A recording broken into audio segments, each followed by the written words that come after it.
Automobile സ്റ്റോക്കുകളുടെ decent പെർഫോമൻസിന്റെ പശ്ചാത്തലത്തിൽ കഴിഞ്ഞ ദിവസം ഇന്ത്യൻ മാർക്കറ്റ് 22,600 മുകളിൽ പോസിറ്റീവ് ക്ലോസിംഗ് നൽകിയിരുന്നു. പക്ഷേ കഴിഞ്ഞ ട്രേഡിംഗ് സെഷനിൽ അമേരിക്കൻ മാർക്കറ്റ് ഫ്ലാറ്റ് റെസ്പോൺസാണ് കാഴ്ചവെച്ചത്. ട്രഷറി ഈൽഡ് 2024 ഏറ്റവും ഉയർന്ന നിരക്കിലേക്ക് എത്തിയതും ഒട്ടുമിക്ക കോമഡിറ്റികളും അവരുടെ ഓൾ ടൈം ഹൈയിലേക്ക് എത്തിയതിൻ്റെയും പശ്ചാത്തലത്തിൽ മാർക്കറ്റ് ഒരു റേഞ്ച് ബൗണ്ട് മൂവ്മെൻ്റാണ് കാഴ്ചവെച്ചത്. 10 വർഷത്തെ ട്രഷറി ഈൽഡും 30 വർഷത്തെ ട്രഷറി ഈൽഡും 2024 വർഷത്തെ ഏറ്റവും ഉയർന്ന ലെവലിലേക്ക് എത്തി. 10 വർഷത്തെ ട്രഷറി ഈൽഡ് 4.422% സെറ്റിലാവുകയും ചെയ്തു. ബിറ്റ് കോയിൻ, ക്രൂഡ് ഓയിൽ എന്നിവയുടെ വില ഉയർന്നതും ഗോൾഡിൻ്റെ വില റെക്കോർഡ് ഹൈയിലേക്ക് എത്തിയതിൻ്റെയും പശ്ചാത്തലത്തിൽ കഴിഞ്ഞ ട്രേഡിംഗ് സെഷനിൽ അമേരിക്കൻ മാർക്കറ്റ് ഫ്ലാറ്റ് ക്ലോസിംഗ് ആണ് നൽകിയത്. ഡോ ജോൺസ് 0.06% അപ്സൈഡിലും നാസ്ഡാക്ക് 0.04% ഡൗൺ സൈഡിലും S&P 0.03% അപ്സൈഡിലും ക്ലോസിംഗ് നൽകി. ഇതിൻ്റെ പശ്ചാത്തലത്തിൽ ഇന്ത്യൻ മാർക്കറ്റിലും ഒരു ഫ്ലാറ്റ് ഓപ്പണിംഗ് വേണം നമ്മൾ പ്രതീക്ഷിക്കാൻ. അതോടൊപ്പം തന്നെ ഫോറിൻ ഇൻസ്റ്റിറ്റ്യൂഷണൽ ഇൻവെസ്റ്റർ ഇന്ത്യൻ മാർക്കറ്റിൽ തുടർച്ചയായി സെല്ലിംഗ് സൈഡിൽ നിലനിൽക്കുന്നതിൻ്റെ പശ്ചാത്തലത്തിൽ മാർക്കറ്റിൽ അത്ര ഉയർന്ന അപ്സൈഡ് മൊമെൻറ്റം പ്രതീക്ഷിക്കേണ്ട. കഴിഞ്ഞ ട്രേഡിംഗ് സെഷനിൽ, അതായത് കഴിഞ്ഞ ആഴ്ച 5 ട്രേഡിംഗ് സെഷനുകളിൽ 4 ട്രേഡിംഗ് സെഷനിലും FIS സെല്ലിംഗ് സൈഡിലായിരുന്നു. കഴിഞ്ഞ ദിവസവും ഫോറിൻ ഇൻസ്റ്റിറ്റ്യൂഷണൽ ഇൻവെസ്റ്റർ ഇന്ത്യൻ മാർക്കറ്റിൽ 684 കോടി രൂപയുടെ സെല്ലിംഗ് നടത്തി. അതേസമയം ഡൊമസ്റ്റിക് ഇൻസ്റ്റിറ്റ്യൂഷണൽ ഇൻവെസ്റ്റർ 3470 കോടിയുടെ ബൈയിങ് ഇന്ത്യൻ മാർക്കറ്റിൽ നടത്തുകയും ചെയ്തു.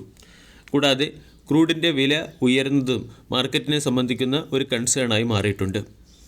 ഇനി ഇന്നത്തെ ട്രേഡിംഗ് സെഷനിൽ സ്റ്റോക്ക് സ്പെസിഫിക് ആക്ഷൻ വരാൻ സാധ്യതയുള്ള ചില സ്റ്റോക്കുകളെ പരിചയപ്പെടാം. ഒന്നാമത്തേത് ടാറ്റ മോട്ടോഴ്സ്. ടാറ്റ മോട്ടോഴ്സിൻ്റെ പ്രമുഖ സബ്സിഡറി കമ്പനിയായ ജഗ്വാർ ലാൻഡ് റോവറിൻ്റെ 2024 ഫിനാൻഷ്യൽ ഇയറിലെ പെർഫോമൻസ് റിപ്പോർട്ട് പുറത്തു വന്നിട്ടുണ്ട്. 2024 ഫിനാൻഷ്യൽ ഇയറിൽ ജഗ്വാർ ലാൻഡ് റോവറിൻ്റെ വേൾഡ് സെയിൽസ് 25% ഇയർ ഓൺ ഇയറിൽ വർദ്ധിച്ച് 4 ലക്ഷം യൂണിറ്റായി മാറി. റീറ്റെയിൽ സെയിൽസിൽ 22% വർദ്ധിച്ച് 4.3 ലക്ഷം യൂണിറ്റായി മാറി.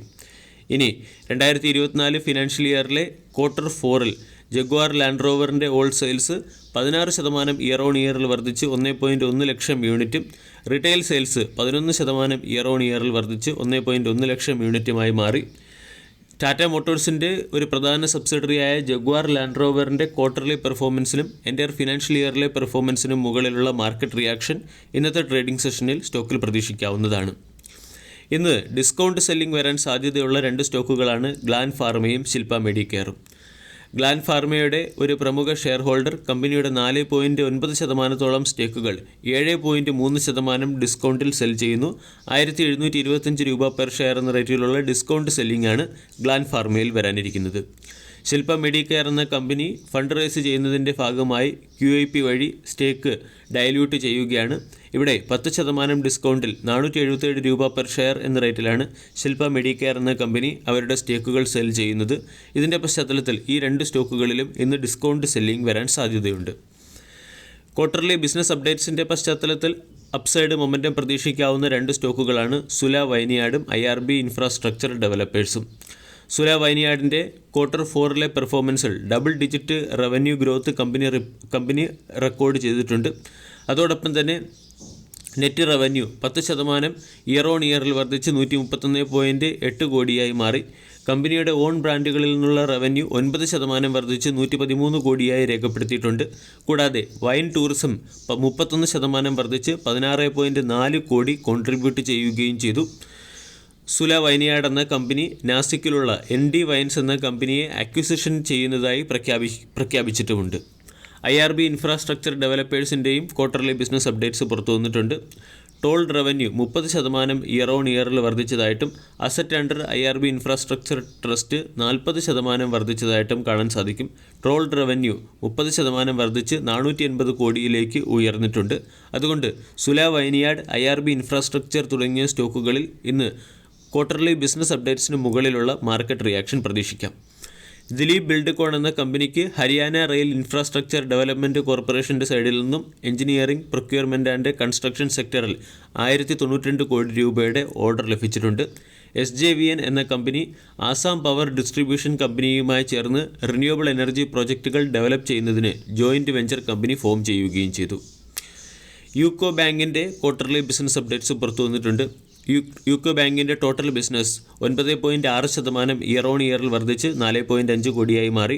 ടോട്ടൽ അഡ്വാൻസ് 15.9% വർദ്ധിച്ച് 1.87 കോടിയായി മാറുകയും ടോട്ടൽ ഡെപ്പോസിറ്റ്സ് 5.5% വർദ്ധിച്ച് 2.63 കോടിയായി മാറുകയും ചെയ്തു. കുപ്പിഡ് എന്ന കമ്പനിയുടെ ക്വാർട്ടർലി റിസൾട്ട് പുറത്തു വന്നു. ക്വാർട്ടർലി റിസൾട്ടിൽ റവന്യൂ 51.56% വർദ്ധിച്ച് 62.9 കോടിയായി മാറി. കമ്പനിയുടെ പ്രോഫിറ്റ് 185% വർദ്ധിച്ച് 23.7 കോടിയായി മാറുകയും ചെയ്തു. ഒമാക്സ് എന്ന സ്റ്റോക്കിനെയും നമുക്ക് വരും ദിവസങ്ങളിൽ ശ്രദ്ധിക്കാവുന്നതാണ്.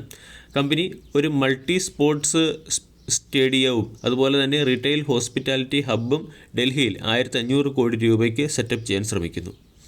ഹൈക്കൽ എന്ന കമ്പനി ഉജ്ജ്വൽ എന്ന കമ്പനിയുടെ 5.73% സ്റ്റേക്കുകൾ ഇന്ത്യൻ ഇലക്ട്രിസിറ്റി ആക്ട് പ്രകാരം അക്വയർ ചെയ്തു. അതുകൊണ്ട് ഹൈക്കൽ എന്ന സ്റ്റോക്കിനെയും ഇന്നത്തെ ട്രേഡിംഗ് സെഷനിൽ ശ്രദ്ധിക്കാവുന്നതാണ്. വീഡിയോ എല്ലാവർക്കും ഇഷ്ടമായി എന്ന് വിശ്വസിക്കുന്നു. താങ്ക്